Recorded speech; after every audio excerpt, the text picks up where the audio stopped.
On va maintenant s'intéresser à un autre leader de l'extrême droite en France. Alors quelqu'un qui est moins médiatique peut-être, mais qui, vous allez le voir, est très influent sur les réseaux sociaux. C'est quelqu'un qui s'appelle Damien Rieu.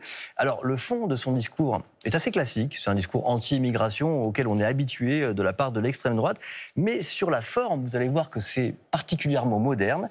Et pour résumer la méthode Damien Rieu, c'est du buzz, du clash et des trolls. Damien Rieu est l'un des influenceurs d'extrême droite les plus actifs. Presque quotidiennement, il relaie des contenus violents avec un objectif, montrer que selon lui, l'immigration est dangereuse. Sur Twitter, sa vitrine, plus de 100 000 personnes le suivent. Sur Telegram, sa base arrière, ils sont environ 12 000. Ici, les propos sont moins encadrés. Ces éléments de communication sont diffusés sur Twitter, mais c'est ensuite sur Telegram qu'il mobilise ses troupes et lance des attaques ciblées. Exemple avec cette vidéo devenue virale.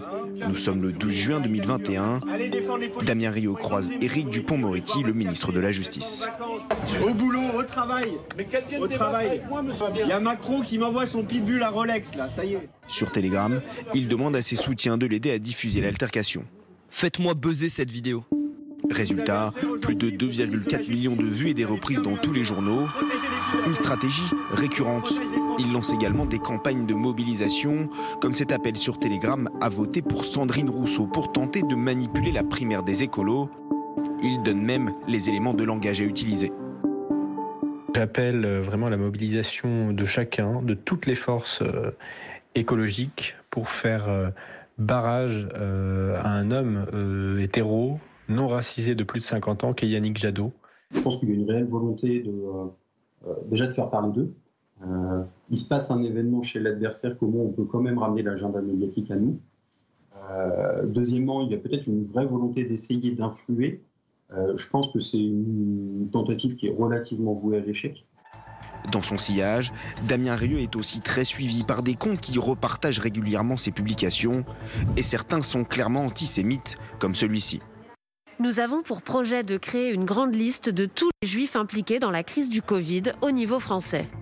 Des propos passibles de condamnation, alors pour éviter que sa page Telegram soit polluée par ce type de discours, il a bloqué les commentaires, car désormais il souhaite lisser son image.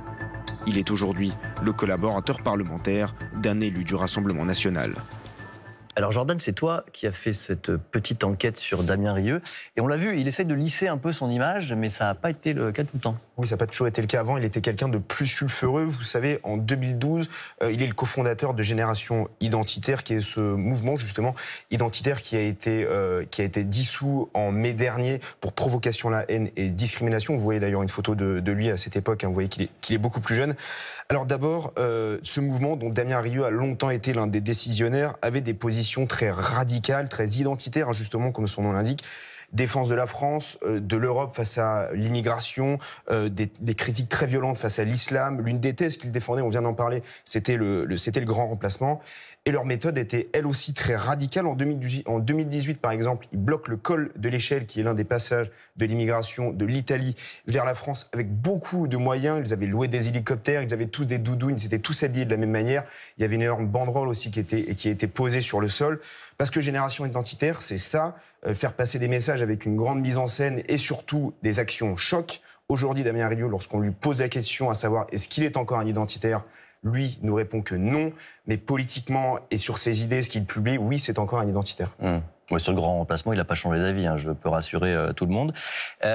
Et sa plus grande crainte à Damien Rieu, vu à quel point il est actif sur les réseaux, c'est de se faire bloquer ses comptes. Oui, absolument, parce que Damien Rieu, c'est un militant sur Internet, une sorte de militant 2.0. Donc oui, sa crainte, c'est de se faire censurer, voire même de se faire supprimer son compte, ou même suspendre son compte, parce que sur Twitter, il a énormément d'abonnés, 100 000 personnes, et parfois il flirte avec la limite des règles de Twitter, et donc, eh bien, il multiplie ses comptes sur d'autres réseaux sociaux. Par exemple, on en a parlé dans le sujet Telegram, où les règles sont un peu moins strictes, mais aussi sur Parler, qui est ce nouveau réseau social de l'extrême droite, où aussi il vient juste de se créer un compte sur un nouveau réseau social qui s'appelle Getter. Voilà. Donc on l'a vu, Damien Rieu